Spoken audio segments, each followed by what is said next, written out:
What if the stairway to heaven was not a staircase at all? What if it was more a playground, a bouncy castle within a hall?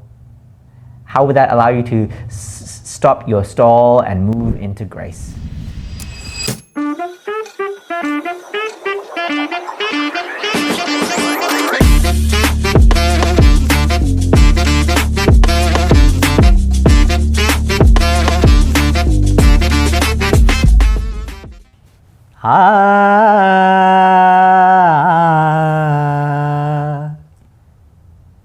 La la la la. Hello, you beautiful soul, and welcome to our conversation today at Grace Light Leaders. You know, on my way here in the studio in Bali, you can imagine now you saw all this hustle and bustle, all these billboards that are trying to take your attention, right? The bright colors, the provocative sexualized images that have nothing to do with the actual brand, the bold claims and everything. And can we both agree now that sometimes marketing and business can feel a bit saturated? Like people are just trying to hook your attention now, aren't they? And so isn't it refreshing when you see something that really cuts through the noise and cuts through the fluff? Now, don't get me wrong, I love rah-rah, I love dance and joy and hype and pleasure, but I do feel like there's a nuance, there's a subtle difference, almost like white rice and brown rice. Yes, they're both rice, but they have very different qualities, don't they?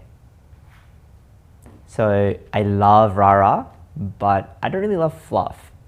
And so today, something that I saw really maybe 6, 7, 9 minutes ago, let's say 19, no, between 9 and 19 minutes ago, it said, it was an ad for a co-working space, and it said, do you really need blah, blah, blah, blah when it comes to your co-working space? Or do you just need to know that this, and this? And it's so interesting, this little insect here has come to join us. What is her name? Eleanor. Let's call her Eleanor Talila. Talila? Talila. Talila? Eleanor Talila is the fly that is joining us. Not really a fly. Did you know, I saw a cockroach yesterday. I was like in this outdoor Bali shower, and I saw this cockroach and I was like, this is the most beautiful cockroach I've ever seen.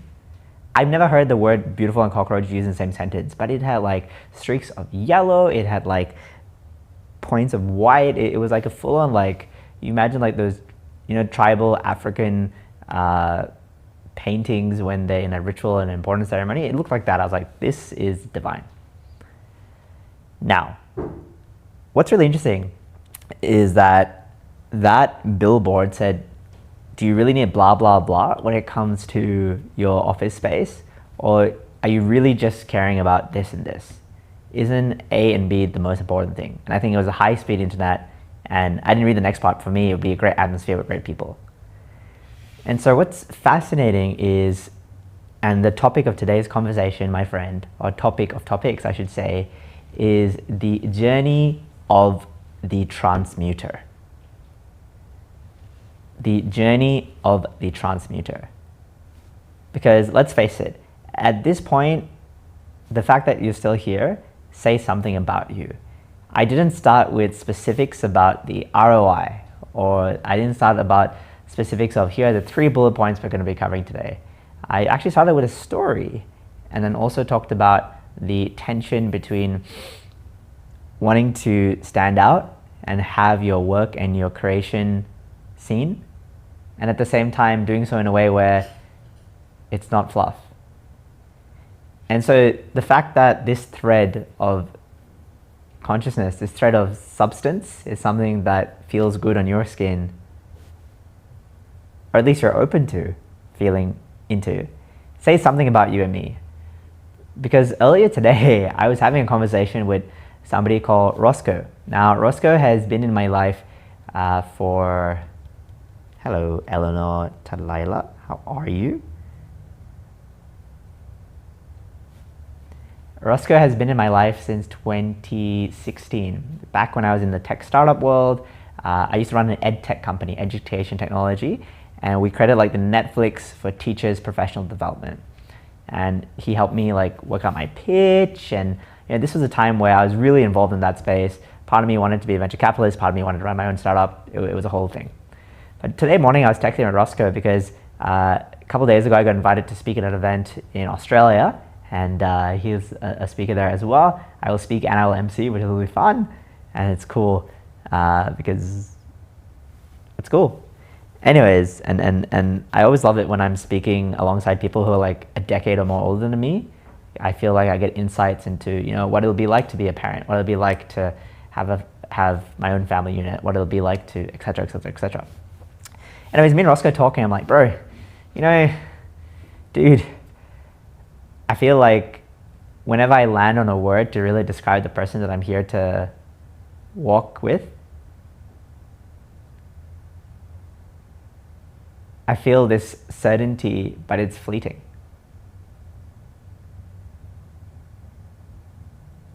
Do you ever feel like that? Do you ever feel like you are so excited about a project, or you're so excited about a piece of art or a piece of your expression to the world, and somehow you fluctuate between this, oh, I know exactly what I'm doing, and it's really the right move. I know exactly what I'm doing. Is this really the right move? I find myself with that. Like, I know the direction, but it's in the details and the nuances that I can find myself second guessing. I'm looking down because Eleanor Talila came into my thigh. I was like, hold on, you know, where's the foreplay? Anyways, what I'm saying is, yeah, I find myself really wrestling with quite a few different tensions in my life. And I'd love to know which of these resonate with you, which of them do you not relate with, and which of them are you like, oh my gosh, how did you know? And a couple of these tensions are this. Number one is the tension of gratitude and growth. You know, this morning I woke up and as soon as my eyes opened, I was drenched with the sunlight of a Balinese rice paddy field. I could hear the birds chirping. I could see into the distance the blue skies and the white clouds.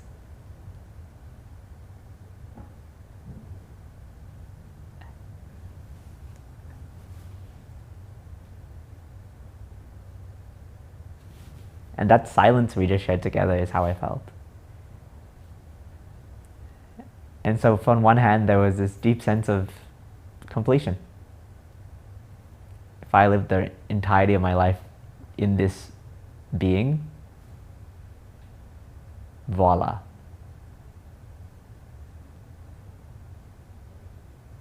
And then on the other side, there's this gnawing inside of me, knowing that my potential has not been fully realized, that there's so much more to experience, there's so much more to contribute, there's so much more to taste in life. The places, the people, the projects, the poetic nature of life means there's an endless infinity. And so this tension of, hey, why not just enjoy what I have versus I want to experience more.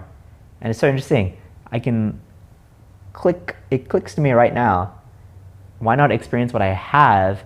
Have is like an ownership word. It's like an objectification, which is fine. Versus experience more is more of a feeling. That's interesting. Do you see how have is like, I have this living environment. I have this wardrobe. I have this guitar. Oh my gosh, I love guitars, right? Versus what I get to experience. So even just speaking this out with you like an ally, an angel, we can find where the integration is. We can find where the integration of the paradoxes is, or the polarities, I should say, the two polar opposites. Now, what's fascinating in finding this integration, I believe that is one of the key spices of the journey of the transmuter. The journey of the transmuter. Acha, gacha, gacha, gacha, gacha. But what is a transmuter, my friend? You see, let's take a step back first and ask yourself, what is transmutation? I imagine you have a bit of an understanding or a concept, but just so that we're on the same page and have a shared vocabulary, let's start here.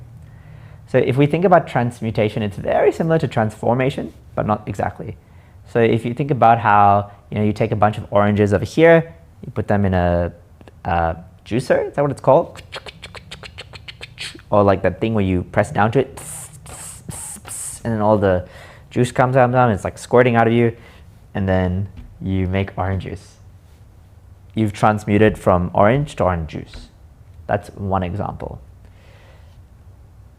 I think that's probably the best example, because transmutation is about how do you tap into your life experiences, tap into who you are, tap into where you've been and where you've journeyed, and how do you then take those oranges, right, those raw ingredients, the oranges, how do you put it into a process, into a journey, into a flow, into a ceremony,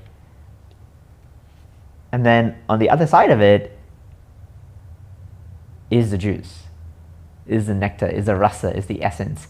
And the way you share this juice changes. Some people, they share this juice through teaching explicitly. Other, like maybe they're a guide. Other people, they share by making a product, and they want people to be able to experience the taste of that fruit and the taste of that juice. They want people to be able to experience and feel the way that you felt, right? And so once you've gone through this process, it's like sharing that juice. You do a project through poetry, through performance, through a movement, through whatever it might be, through just who you are. But what fascinates me is, when I explain it simply like this, it sounds linear. Step 1, the fruit. Step 2, the process. Step 3, the juice. Step 4, sharing. But something I have hated about myself, oh, that's such a sad sentence. I hate that I hate this about myself. Ouch.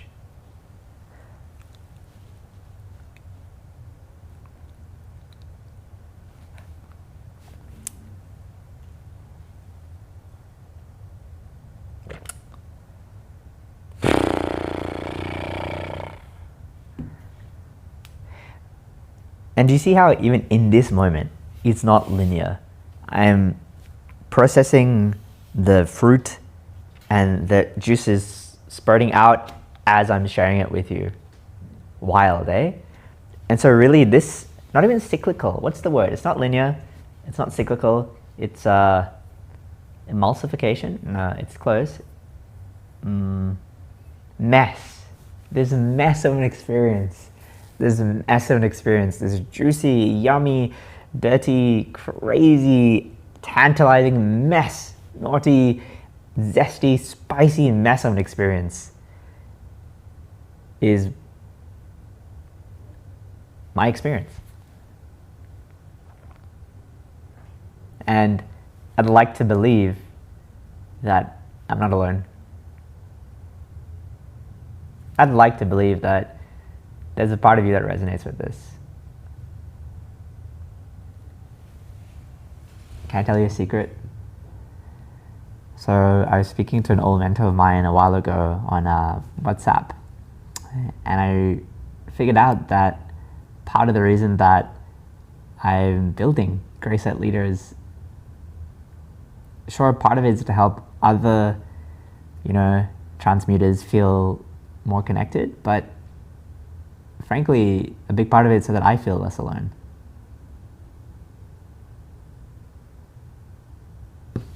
Because often I feel like I'm in a room or a space or a community or a tribe, and parts of me are seen, but not all parts of me. For example, when I'm in the tech startup scene, I feel like that founder part of me, the one that has a project that wants to change the world, that is like, how do we make this action? How do we implement and execute? I'll use the word execute. How do we, take action? That is so seen. But you could say softer parts of me, more poetic parts of me that are yearning for the nuance, yearning for the artistry, yearning for the rasa, that nectar. Those parts are not as seen. And then when I'm over here, I'm with my creative friends, the poets, some people call them hippies, the creative, the artists, then they're all about that esoterical, philosophical, mystical musing of the divine. But when it comes to, hey, how do we scale this, and how do we reach more people, and how do we take this to the masses, it's like, yeah. And so again, there's this tension about a yearning, a deep craving. I'll use the word crave. Is crave correct? Yep. Yep. Wow, that's hard to admit.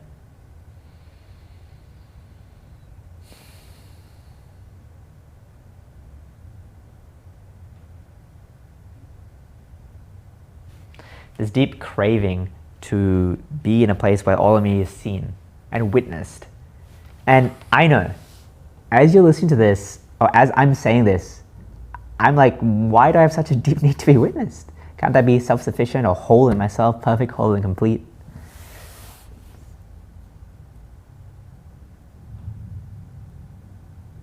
I've done a lot of work, 300 grand. Invested in my personal development.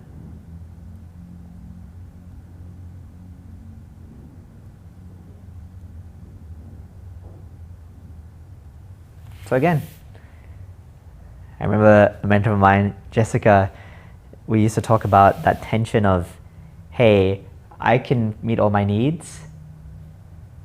I'm hyper independent, need no person. And then over here, the other side of the spectrum, which is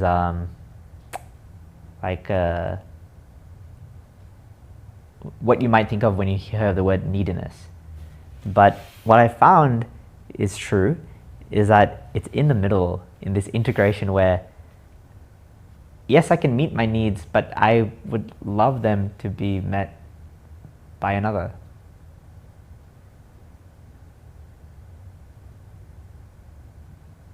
Yes, I've had to deepen my capacity to witness myself in all parts of me, the sweet and the sour, the please help and the power.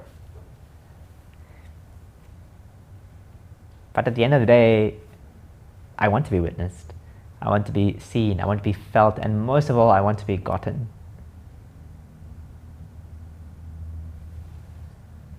Oh. The other day, I was in a car from one part of Bali called Canggu to another part called Ubud. Okay, Canggu is near the ocean, and Ubud is kind of up in the hinterland. So lots of greenery, very eat, pray, love vibes. And I make it my devotion to most Sundays go to Ubud.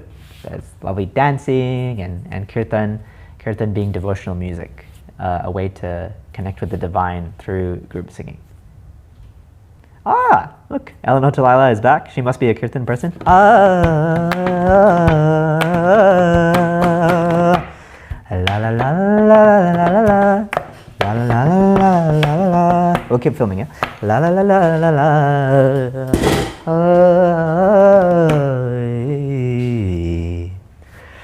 So I'm in the car and I'm with Eri. Now Eri and I are close friends, and we get to a part of the conversation and she says something, and then I see the eyelids, I see the joy in her face drop a bit, and then she starts to explain how that she came to that part of a conversation from the thread over here. And I said, without saying, no need to explain, I get it. And you should have seen the drop in her shoulders. I think she said, you get my freak, or you get my weird. I don't have to explain it. And this feeling of somebody just getting you is what drives me. The drive to connect, the drive to travel, the drive to explore, the drive to experience, to just be gotten.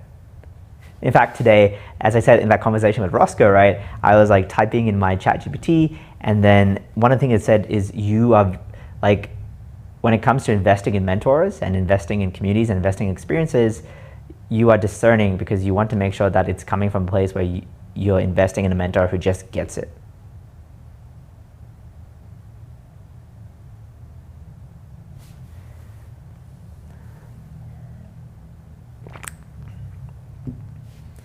Wow, you can even see like the expressions on my face, right? The emotional juicing that we're doing right now as it goes from the fruit in the juicer to the juice to the...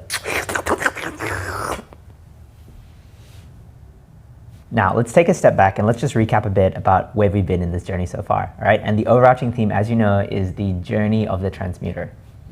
The first thing we've talked about is what a transmuter is. Well, it isn't the first thing, but you get what I mean. One of the things we've talked about is the different stages in a transmuter's journey, right? From the fruit to the juicing, to you have the juice, to sharing the juice. That was number one.